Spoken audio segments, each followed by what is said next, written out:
unconscious mind, according to Freudian theory, by exposing that fear, by bringing it to the surface, you can actually help the patient, as it were. So I would prefer to think of ourselves as psychiatrists helping the audiences. Could we compromise on psychotic psychiatrists? Right. But I think all psychiatrists are vaguely suspect anyway.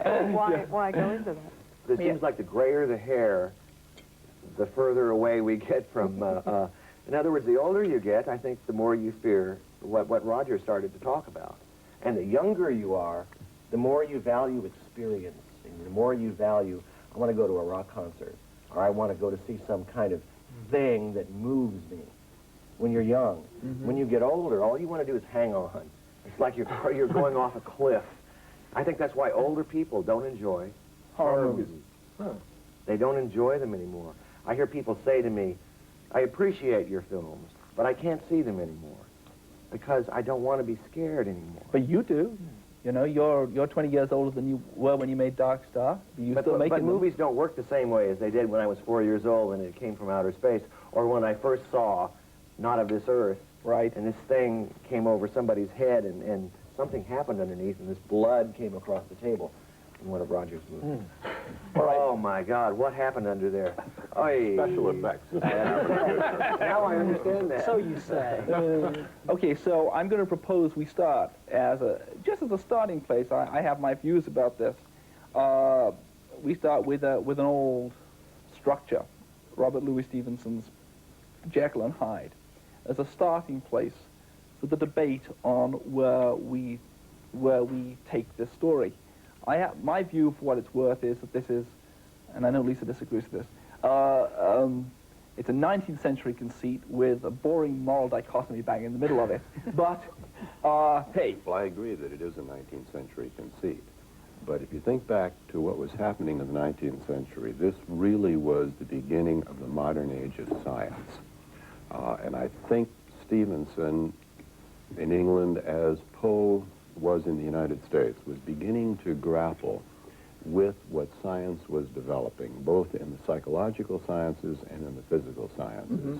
And Mary Shelley, to a large extent, was doing the same thing. And the works of Stevenson, of Poe, and of Shelley have lasted today and will continue to be important works, I think, because they deal with a change from what you might almost call a pre-scientific way of life to a scientific way of life. Much of what we do now is based upon science and its developments in the practical world, and I think that will continue. Yeah, but they also, I mean, even though they were written in the 19th century and 18th century, is that they are about psychology, or they're, I mean, even if they didn't have the kind of Freudian superstructure that we have, that we're writing out of, it's still the same thing. It's this subconscious or the unconscious coming out. I mean, certainly in Jekyll and Hyde. So in a straightforward reading of Jekyll and Hyde, we have the good doctor, Dr. Jekyll, suppressing, in Freudian sense, I suppose, he's suppressing a sensual, sexual self that erupts in the form of an alter ego. But the personality does exactly what you're talking about. Exactly. When people split off their personality, that's not me. They don't have to take responsibility for what my Ramsey part does. You see, he's another person. That's a whole nother person. I'm okay. Yeah. So maybe we should tell, you know, Dr. Carpenter and Mr. Campbell. I mean, is that a more scary idea?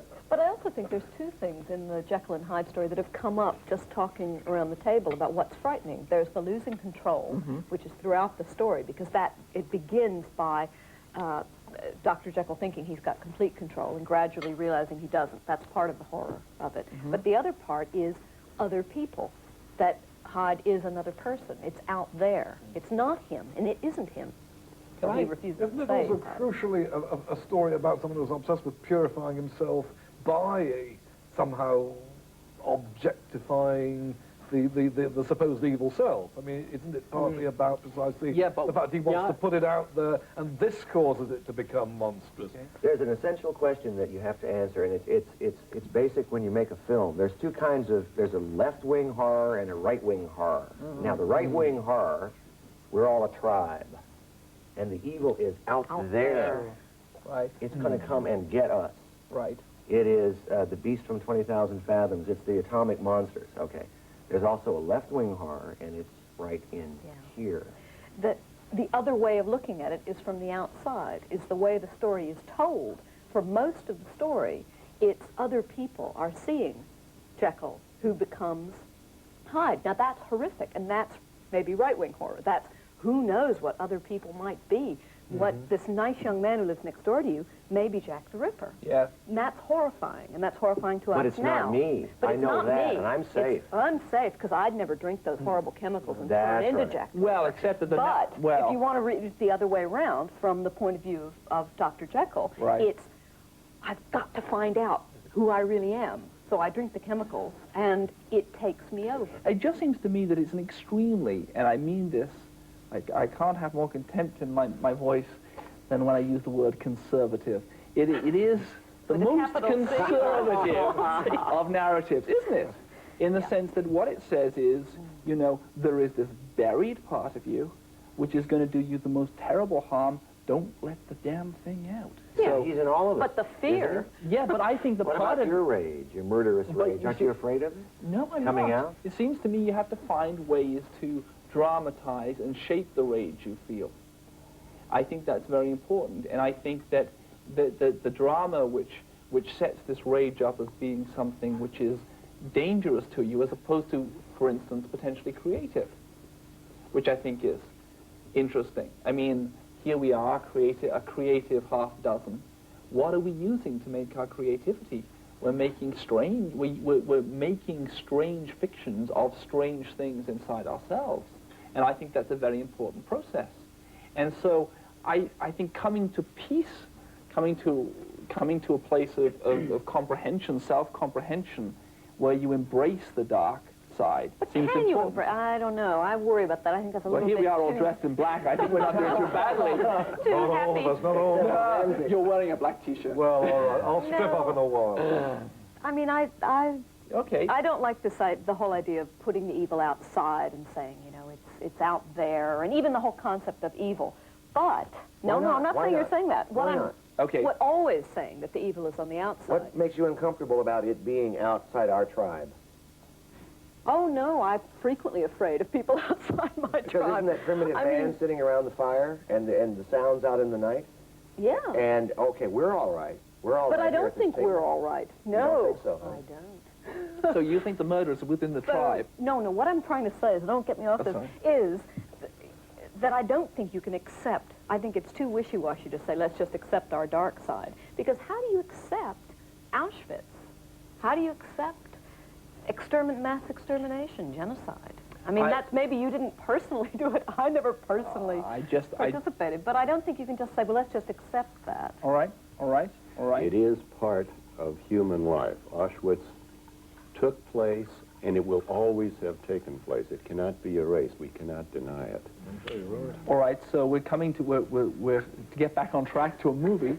We're making a movie which is going to talk, at least to some degree, about things that happened in the 20th century. We've just been talking about atrocities which, we still got 10 years to go, but I think we can reasonably assume are going to be one of the darkest and foulest things that occurred in the century through which we've been living.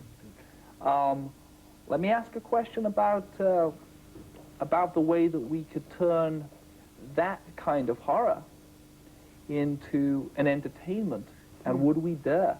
To make an entertainment out of it, but that was the word you used, Well, and I'm sure I'm we all using the agree. word entertainment Well, for. But what about That's what work I of want to art? know, yeah. I mean, Well, do you draw the line? I mean, do we want an Oscar for it? I think there's first a difference between a work of art and an Oscar. Well said. The passion I have for movies is the passion of a big populist media. It has to be fun. You have to enjoy it. Right. So I enjoy the fact in The Hungry Moon that there's something down in that pit. Oh, sure. I want to see it. I love it. I love that idea. That Right. There's something down in there. It's not something that assaults me and makes me turn away from the screen and run out and feel bad. It makes me feel good when I read it. So what- I see it in the movie. I think we ought to do his you want to book. we should do Hungry Moon? I think We should make a film of Hungry Moon? I think so. Here's the starting place for a narrative which I've never been able to get on beyond the first sentence. Okay, a guy goes into a bookstore and he sees the hit paperback. It's a real life biography. Okay.